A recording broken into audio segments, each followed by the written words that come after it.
সুপ্রিয় দর্শক, আসসালামু আলাইকুম। আপনাদের সবাইকে স্বাগত জানাচ্ছি এখনকার আলোচনায়। আপনাদের সঙ্গে আছি আমি সিরাজুল ইসলাম।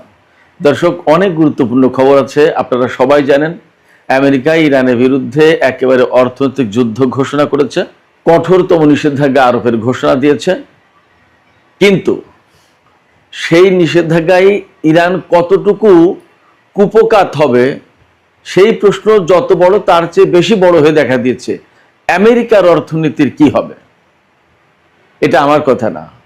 সিএনএন বলছে ডোনাল্ড ট্রাম্পের যে তত্ত্ব, এই তত্ত্ব এখন আন্তর্জাতিক অঙ্গনে কঠিন চ্যালেঞ্জের মুখে, পরীক্ষার মুখে। নাম্বার 1। নাম্বার 2 হচ্ছে সিএনএনের একই রিপোর্টের আরেকটি সাবহেড হচ্ছে ট্রাম্প প্রশাসন ইরানের বিরুদ্ধে অর্থনৈতিক নিষেধাজ্ঞা আরোপের এই ঘোষণা দিয়ে আমেরিকার অর্থনীতিকে যুদ্ধের মুখে ঠেলে দিয়েছে। আমার কথা না, সিএনএনের কথা। সিএনএন কোনো ফেলনা, কোনো কাগজ না, গণমাধ্যম না। একই সময়ে মার্কিন প্রেসিডেন্ট ডোনাল্ড ট্রাম্পের অনুরোধে পাকিস্তানের সেনাপ্রধান এবং পাকিস্তানের স্বরাষ্ট্রমন্ত্রী ইরান সফরে গিয়েছিলেন নতুন করে কূটনৈতিক প্রক্রিয়ায় ফিরে আসার জন্য। ইরান এখানে সেই পুরনো শর্তই দিয়ে রেখেছে, নতুন কোনো গল্প নেই।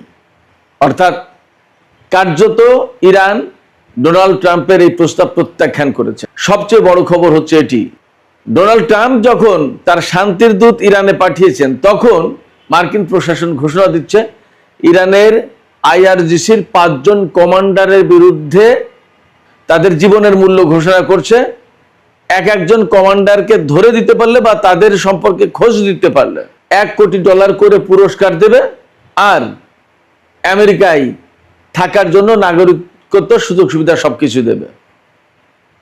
প্রশ্ন হচ্ছে, যখন আমেরিকা শান্তির দূত পাঠিয়ে কূটনৈতিক প্রক্রিয়া পুনরুজ্জীবিত করার চেষ্টা চালাচ্ছে, তখন ইরানের বিরুদ্ধে অর্থনৈতিক যুদ্ধ ঘোষণা করছে নিষেধাজ্ঞা আরোপ করে, আর ইরানের আইআরজিসির 5 জন কমান্ডার, শীর্ষ কমান্ডার, তাদেরকে ধরে দেওয়ার জন্য তাদের মাথার মূল্য ঘোষণা করছে।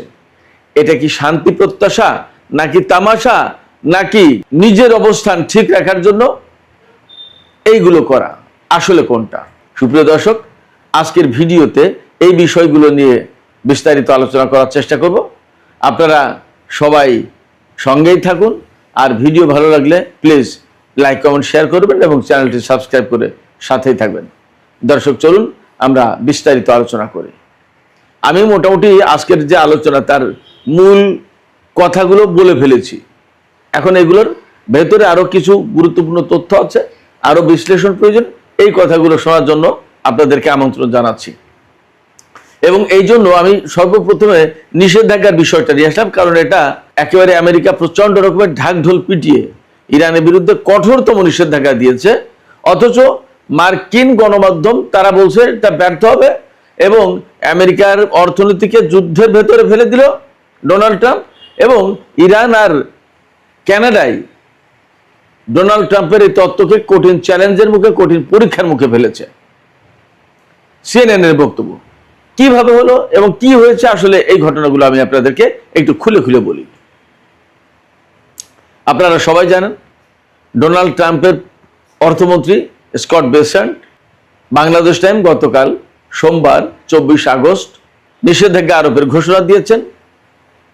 তিনি যে ঘোষণা দিয়েছেন তাতে আসলে ইরানের বিরুদ্ধে তার নিষেধাজ্ঞা আরোপ করতে বাকি নেই। কোন সেকশনে নিষেধাজ্ঞা দেবে? সব সেকশনে তো নিষেধাজ্ঞা দেওয়া হয়ে গেছে। তিনি মূল যে ঘোষণা দিয়েছেন, তার ঘোষণার যে মূল কথা সেটা হচ্ছে এই, যে ইরানের সাথে বিশ্বের কেউ কোনো লেনদেন করতে পারবে না, এবং লেনদেন করলে সেই সমস্ত দেশের বিরুদ্ধে ব্যবস্থা নেওয়া হবে। কথা পুরনোই। চীন তো বলেছে যে নিষেধাজ্ঞা আরোপ করে, অবরোধ আরোপ করে সমস্যার সমাধান করা যাবে না, এর জন্য কূটনৈতিক আলোচনা দরকার। তো এখন তার মানে কি? এর মানে হচ্ছে চীন এই নিষেধাজ্ঞা মানবে না, রাশিয়া তো মানবেই না। প্রতিবেশী দেশগুলোর বিরুদ্ধে ইরান সরাসরি হুমকি দিয়ে রেখেছে যে এই নিষেধাজ্ঞা বাস্তবায়ন করতে গেলে অমনি সামরিক ব্যবস্থা।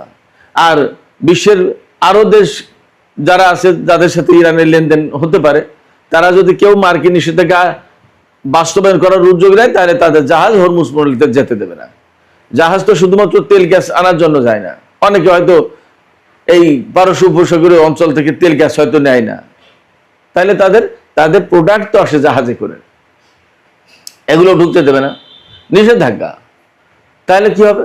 অতএব আন্তর্জাতিক অঙ্গনে এই নিষেধাজ্ঞা কার্যকর হবে কিনা সেটা এই মুহূর্তে সবচেয়ে বড় কঠিন প্রশ্ন, চ্যালেঞ্জের মুখে পড়েছে। সম্ভাবনা খুবই কম। হ্যাঁ, কিছু কিছু দেশ তো মানবে, কিন্তু চীনের মতো একটা দেশ যার অর্থনীতি আমেরিকার চেয়ে বড়, এই চীনের মতো দেশটা যদি আমেরিকার এই নিষেধাজ্ঞা না মানে, তাহলে চীনের বিরুদ্ধে আমেরিকা কি করবে? যুদ্ধ? না, প্রথমে এই যুদ্ধ করতে যাবে না, পারবেও না। আমেরিকার অস্ত্রের ভান্ডার খালি, এটা জানে। কেউ না জানলেও আমেরিকা তো জানে। অতএব সে এই খালি বন্দুক নিয়ে চীনের সাথে যুদ্ধ করতে যাবে না। এবং আদৌ চীনের সাথে কোনোদিন যুদ্ধ করতে যাবে কিনা আমেরিকা, আমি সেটা দিই চ্যালেঞ্জ নিতে পারি। কারণ আমেরিকা ইরানকে মোকাবেলা করতে যেভাবে হিমশিম খেয়েছে, চীন তার চেয়ে কয়েক গুণ শক্তিশালী। সম্ভব না। এবং প্রযুক্তিগত দিক দিয়ে ইরানের চেয়ে এগিয়ে চীন, এটা বাস্তবতা। তাহলে যুদ্ধের প্রশ্ন নেই। এখন চীন যদি জোর করে তার জাহাজ পাঠিয়ে ইরান থেকে তেল আনে, তাহলে আমেরিকা কি করবে? যুদ্ধ যেহেতু করতে পারবে, কি করবে? তাহলে চীনের ব্যাংকিং সেক্টরে, অর্থনৈতিক সেক্টরে নিষেধাজ্ঞা দেবে, চীনের পণ্যের উপরে ট্যারিফ ডাবল করে দেবে, এই তো। চীনও পাল্টা ব্যবস্থা নেবে। দেন শুধু তাই না, চীন যদি মার্কিন ডলার সিস্টেম বাদ দিয়ে লেনদেন করে, তাহলে কি হবে? আমেরিকার ডলার মার খেয়ে যাবে। তো আমেরিকার অর্থনীতি মুখ থুবড়ে পড়বে। আমেরিকার অর্থনীতি চ্যালেঞ্জের মুখে পড়লো, যুদ্ধের ভেতরে পড়লো, পরীক্ষার মুখে পড়লো। তাহলে ওপাশে ডোনাল্ড ট্রাম্প এই মুহূর্তে কানাডার সাথে বাণিজ্য যুদ্ধে, ট্যারিফ যুদ্ধে বিশালভাবে জড়িয়ে গেছে। ইরানের সাথে তার সব রকমের যুদ্ধ চলছে। তাহলে এই যে মক্কা চুক্তি হয়েছে, এই মক্কা চুক্তির মূল মালিক যারা, তুরস্ক, পাকিস্তান এবং সৌদি আরব, এদের নিয়তের ভেতরে যদি ইখলাস থাকে, অর্থাৎ খালেস নিয়তে যদি এরা কাজ করে, তাহলে তো আমেরিকার এখান থেকে বেরিয়ে যাওয়ার কথা। আমেরিকা যেখানে মধ্যপ্রাচ্যে তাহলে এই মুহূর্তে অস্তিত্বের সংকটে, সেখানে যুদ্ধ করে কাকে পাবে সে পাশে? ট্রাম্পের যে এই যে কর্মকাণ্ড, হুটহাট করে এক একটা করা, কে তার শত্রু কে তার মিত্র কেউ জানে না, এক এক সময় এক একজনের বিরুদ্ধে লেগে যাচ্ছে। কানাডা আমেরিকার একদম আত্মার হরিহর, ঘরের ভিতরের মানুষ, সেই ক্যানাডার সাথে এখন কি ভয়ঙ্কর যুদ্ধে লিপ্ত, শুধুমাত্র টাকা এবং অর্থনীতির জন্য। এই যে টাকা এবং অর্থনীতির জন্য এত যুদ্ধ কেন জানেন? মূল কারণ ওই $40 ট্রিলিয়ন ঋণ। ডোনাল্ড ট্রাম্প খুব ভালো করে জানে তার দেশ ব্যাপকভাবে ঋণগ্রস্ত। ঋণী কে হয়? মূলত দরিদ্র মানুষ ঋণী হয়। যার টাকা আছে সে কি ঋণ করে নাকি সহজে? তো দরিদ্র সে জানে যে আমার অবস্থা 12টা বেজে গেছে অনেকটা। ডোনাল্ড ট্রাম্প খুব ভালো করে জানে।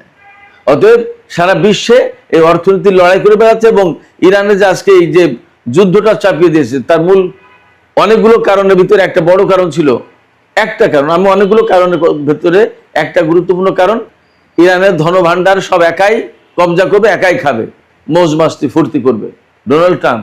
এই জন্য নেটো জোটকে, তার ইউরোপীয় মিত্রদেরকে কাউকেই বলেনি যে একা খাবে বলে, ভেনিজুয়েলার মতো করতে চেয়েছিল। কিন্তু বিপদে পড়ে গেছে ইরান এসে। নিষেধাজ্ঞা আমেরিকার জন্য বুমেরাং হয়ে যেতে পারে, যথেষ্ট সম্ভাবনা আছে। এবং ইরান কিন্তু এ নিয়ে কোনো টেনশনই নেই। আমি আজকে ইরানের গণমাধ্যমগুলো ঘেটে দেখলাম, এই নিষেধাজ্ঞা নিয়ে তেমন কোনো খবরই নেই, তাদেরকে গুরুত্বই দিচ্ছে না। গুরুত্ব না দেওয়ার কারণ তারা জানে খুব ভালো করে, কিভাবে আমেরিকার নিষেধাজ্ঞা মোকাবেলা করতে হয় সেটা জানে, আমেরিকার সামরিক বাহিনীকে কিভাবে মোকাবেলা করা হয় সেই কৌশলই তো তারা এখন মুখস্থ করে ফেলেছে, আর কি। এবং ফ্যাক্ট হচ্ছে কি, ডোনাল্ড ট্রাম্প আগের বার ক্ষমতায় এসে ইরানের বিরুদ্ধে ম্যাক্সিমাম প্রেসারের তত্ত্ব দিয়েছিল যে চরম একদম সর্বোচ্চ চাপ প্রয়োগের নীতি গ্রহণ করতে হবে, 1 ফুটা তেল ইরান বিক্রি করতে পারবে না, এই নীতি গ্রহণ করেছিল আগের বার ডোনাল্ড ট্রাম্প ক্ষমতায় এসে। এবার কঠোরতম নিষেধাজ্ঞা, ইকোনমিক ডোমসডে, মহাপ্রলয়। ভাই, ওই সর্বোচ্চ চাপ প্রয়োগ আর মহাপ্রলয় আর যাই বলেন একই কথা। তো আপনি তেল বিক্রি করতে দেবেন না, ইরানের ব্যবসা বাণিজ্য চালাতে দেবেন না, এই তো কথা। তা আপনার ওই সর্বোচ্চ চাপ প্রয়োগের নীতি যখন উল্টে দিতে পেরেছে ইরান, এখন পারবে না? পারবে। আপনার প্রথম আমল দেখে এসেছে। অতএব আপনি যখন এবার ক্ষমতায় এসেছেন, ইরানের মাথায় নেই যে ডোনাল্ড ট্রাম্পকে কিভাবে মোকাবেলা করতে হবে, খুব ভালোভাবে আছে। অতএব আমেরিকা ইরানের বিরুদ্ধে যে যুদ্ধ করছে, বাণিজ্য যুদ্ধ বা অর্থনীতির যে যুদ্ধ শুরু করলো, এই যুদ্ধে আমেরিকা ক্ষতিগ্রস্ত হবে। এবং এই ব্যাপারে আমেরিকার একজন খ্যাতিমান সাংবাদিক ফক্স নিউজের সাংবাদিক, এই মুহূর্তে নামটা মনে পড়ছে না, বারবার আমি নামটা বলি, এই মুহূর্তে কেন যেন নামটা মনে আসছে না। তিনি বলেছেন যে সুয়েজ খালকে কেন্দ্র করে যখন ব্রিটেনের সাথে মিশরের দ্বন্দ্ব হয়েছিল, সেই ঘটনার পরে ব্রিটেনের রাজত্ব শেষ, আর ইরান যুদ্ধকে কেন্দ্র করে আমেরিকার রাজত্ব শেষ হবে বিশ্ব, এবং তাই হতে যাচ্ছে। সুপ্রিয় দর্শক, এই যে অর্থনীতির যুদ্ধ, এর সাথে আমেরিকা আরো কি কি করলো খেয়াল করেন। আমি দুটো বিষয় তুলে ধরছি। পাকিস্তানের সেনাপ্রধানকে ডোনাল্ড ট্রাম্প ফোন করেছেন এবং তাকে ইরানে যেতে বলেছেন যে আপনি একটু যান, আবার ইরানকে কূটনীতির প্রক্রিয়ায় ফিরে আনেন, তা না হলে তো ঝামেলা। কেন ঝামেলা? আমি আবারও বলি, সামনে মিড টার্ম ইলেকশন নভেম্বরে, অথচ পররাষ্ট্রনীতির ক্ষেত্রে ডোনাল্ড ট্রাম্পের কোনো অ্যাচিভমেন্ট নেই।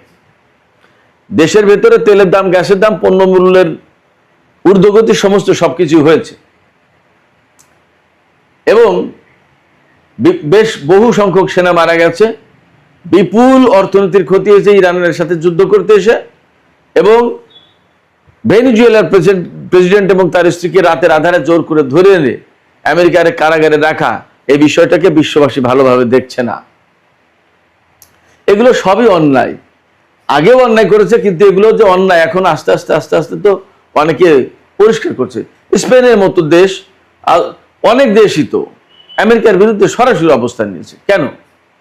এই সমস্ত অন্যায় দেখতে দেখতে দেখতে দেখতে এরা একটা পর্যায়ে এসে বুঝেছে যে এত অন্যায়ের সমর্থন করা যায় না। আজকে ক্যানাডার সাথে যুদ্ধ, বাণিজ্য যুদ্ধ আমেরিকার, আপনারা চিন্তা করতে পারছেন কি অবস্থা?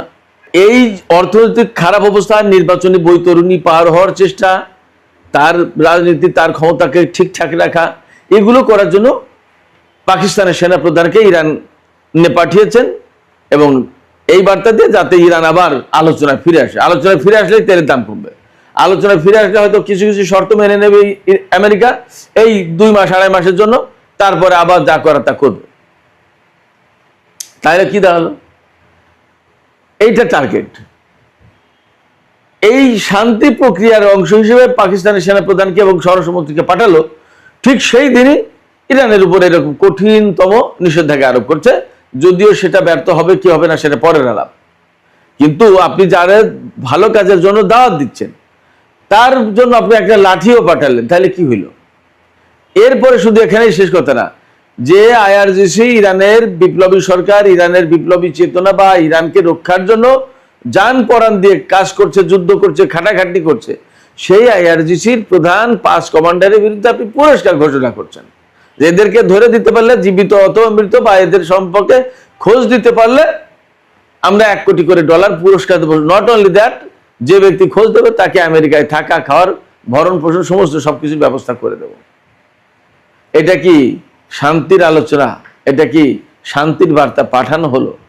ইরানকে এত কম বুদ্ধির নেতৃত্বের একটা দেশ মনে করার কি কারণ থাকতে পারে? বাস্তবতাতে ভিন্ন, বাস্তবতা যে অনেক কিছু পাল্টে দিয়েছে, ডোনাল্ড ট্রাম্প হয়তো এখন সেটা বুঝতেও পারছে না। ডোনাল্ড ট্রাম্পকে জানানো হয়েছিল আব্রাহাম লিঙ্কন ব্যাপকভাবে কাজ করছে, কিন্তু আব্রাহাম লিঙ্কন যখন ফুটো হয়ে গেছে, ক্ষতিগ্রস্ত হয়েছে, এই জাহাজ কোনো বন্দরে ভেড়ানো যাচ্ছে না, তারা ব্যাপক খাবার দাবারের অভাবে কোনো সার্ভিস নেই, খুবই কষ্টে, এবং সেই জাহাজ আমেরিকায় ফেরত দেবে কিভাবে? ডোনাল্ড ট্রাম্প তো জেনে যাবে যে জাহাজ ফুটো হয়ে গেছে ক্ষেপণাস্ত্র আঘাতে। এই জন্য গোপনে গোপনে গোপনে গোপনে এতদিন রাখছিল, কিন্তু একটা পর্যায়ে গিয়ে তো প্রশ্ন উঠেছে যে কি ব্যাপার, এই জাহাজ ফেরত আনেন না কেন? এতদিন একটা জাহাজ মোতায়েন রাখবে কেন? যেখানে 6 মাস ম্যাক্সিমাম, সেখানে 9 মাস 10 মাস হয়ে যাচ্ছে, ঘটনা কি? এক পর্যায়ে ফেরত নিতে বাধ্য হয়েছে, এবং সেই সময় প্রকাশ হয়ে গেছে আব্রাহাম লিঙ্কন আলগা হয়ে গেছে, ক্ষেপণাস্ত্রের আঘাতে ঝাঁঝরা হয়ে গেছে। ডোনাল্ড ট্রাম্পকে অনেক সত্য কথা বলা হয় না, অথবা তিনি শুনতেও চান না, অথবা বলা হয় না, শুনতেও চান, এবং তার ওই মেন্টালিটি নেই, তার নেশা একটাই যে ইরানকে ধ্বংস করে দাও। অভিযোগ তার বিরুদ্ধে যে নেতানিয়াহুর পাল্লায় পড়ে, নেতানিয়াহুর চাপে পড়ে, নেতানিয়াহুর কৌশলে পড়ে ডোনাল্ড ট্রাম্প এই কাজগুলো করছে। কোথাও না কোথাও ধরা আছে হয়তো বা। আর সবচেয়ে বড় কথা, কোথাও না কোথাও ধরা থাকা না থাকার চেয়ে বড় কথা হচ্ছে ইসরায়েলের অস্তিত্ব টিকিয়ে রাখা আমেরিকার অবশ্যম্ভাবী কর্তব্য, অর্থাৎ মাস্ট। আমেরিকাকে যেমন টিকিয়ে রাখা আমেরিকার দায়িত্ব, তেমনি ইসরায়েলকে টিকিয়ে রাখাও আমেরিকার দায়িত্ব। ফলে নেতানিয়াহু যদি বলে এই ইরান আমার অস্তিত্বের জন্য হুমকি, তুমি ধ্বংস না করলে আমার অস্তিত্ব যাবে, তাহলে ডোনাল্ড ট্রাম্প সেটা করতে বাধ্য। এই সমস্তই হচ্ছে। ফলে পাকিস্তানের সেনা প্রধানকে পাঠিয়ে কূটনৈতিক বড় অর্জন কিছু হবে এটা ভাবার কোনো কারণ নেই।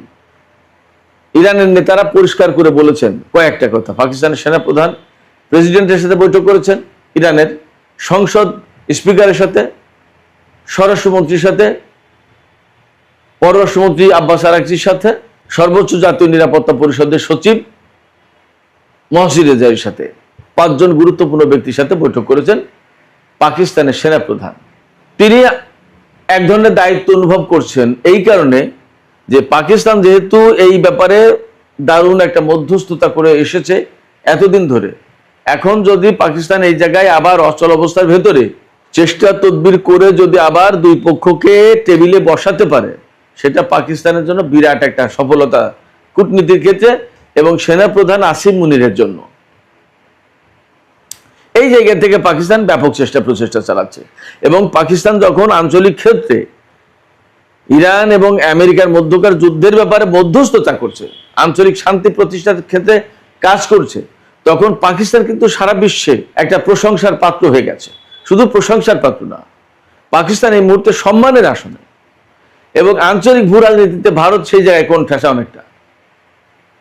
এই জায়গায় পাকিস্তানকেও ইরান লেভারেজ দিচ্ছে, খানিকটা সুবিধা দিচ্ছে যে ঠিক আছে তুমি আগাও। আবার পাকিস্তানও প্রচেষ্টা করছে একেবারে জান পরাণ দিয়ে। কিন্তু বাস্তব কথা হচ্ছে যে ডোনাল্ড ট্রাম্পের যে স্বভাব, তিনি চুক্তি করেন, ভেঙে ফেলেন, আলোচনায় বসেন, যুদ্ধ করেন, হামলা করে বসেন, আবার কথা বলেন, হুমকি দেন, এগুলো ইরান পছন্দ করে। এই জন্যই ইরানের পক্ষ থেকে মোটা থেকে 4-5টা কথা বলা হয়েছে। আমেরিকার সাথে আলাপে বসতে গেলে আমেরিকার আচরণে পরিবর্তন আনতে হবে, 1 নম্বর। 2 হচ্ছে তারা হুমকি দিয়ে কথা বলতে পারবে না, সম্মান দেখাতে হবে। ইসলামাবাদ সমঝোতা স্মারক যেটা সই হয়েছিল পাকিস্তানের উদ্যোগে, পাকিস্তানের মধ্যস্থতায়, সেই সমঝোতা স্মারকে আমেরিকা ফিরে আসবে এবং ওই সমঝোতা স্মারক বাস্তবায়ন করবে। 4 হচ্ছে হরমুজ প্রণালী খোলা হবে কি হবে না সেটা ডিপেন্ড করবে আমেরিকা এই এমওইউ অর্থাৎ ইসলামাবাদ সমঝোতা স্মারক বাস্তবায়ন করছে কি করছে না তার উপরে। আর যদি খোলা হয়ও তাহলে এটা এইরকম হবে না যে ওপেন টু অল, যার যা খুশি সে তাই করবে, নট দ্যাট। নিয়ন্ত্রিতভাবে খোলা হবে, কোন জাহাজ যাবে কোন জাহাজ যাবে না, কোন রকমের জাহাজ আসতে পারবে কোন রকমের জাহাজ আসতে পারবে না, সমস্ত সবকিছু কন্ট্রোল করবে ইরান এবং সেখানে একটা ফি টোল যাই বলেন দিতে হবে। এরকম অনেক কিছু শর্ত আছে। এই সমস্ত শর্তের কোনোটাই আমেরিকা মানতে চাইবে না এবং এই শান্তি আলোচনাও হবে না। ওই একটা কথা আছে না, 16 মণ ঘিও জোগাড় হবে না, রাধাও আর নাচবে না, ব্যাপারটা হবে তাই। আর যদি ডোনাল্ড ট্রাম্প এই মুহূর্তে কৌশল করে এ সমস্ত সবকিছু মেনে নিয়ে 2-2.5 মাসের জন্য কোনো রকমের সুবিধা দেয়, তাহলে নিশ্চিত থাকেন মিড টার্ম ইলেকশনের পরেই আবার ইরানের সাথে আমেরিকার সংঘাত অনিবার্য হবে, শুরু করে দেবে। তার আগে কথা হচ্ছে নেতানিয়াহু ডোনাল্ড ট্রাম্পকে এই ইসলামাবাদ সমঝোতা স্মারক বাস্তবায়ন করতে দেবেন কিনা সেটাই বড় প্রশ্ন। এপাশে ইরানের আইআরজিসির 5 জন কমান্ডারের বিরুদ্ধে পুরস্কার ঘোষণা করেছেন। কারা সেই কমান্ডার আমি একটু বলি, খেয়াল করেন, বুঝতে পারবেন এর গুরুত্ব কি। আইআরজিসির chief commander major general Ahmad Vahidi, আইআরজিসির কমান্ডার এবং তিনি এখন ইরানের সশস্ত্র বাহিনীর chief of staff major general Ali Abdollahi, তিনি এই চিফ অফ স্টাফ কমান্ডার নিয়োগ হওয়ার আগে তিনি ইরানের খাতামুল আম্বিয়া হেডকোয়ার্টার্সের কমান্ডার ছিলেন। তারপরে সাইদ আগাজানি, তিনি হচ্ছেন আইআরজিসির অ্যারোস্পেস ডিভিশনের ড্রোন ইউনিটের কমান্ডার। খুবই গুরুত্বপূর্ণ। 4 নম্বরে হামিদ রেজা লস্করিয়ান, তিনি হচ্ছেন আইআরজিসির সাইবার ইলেকট্রনিক্স কমান্ডের প্রধান।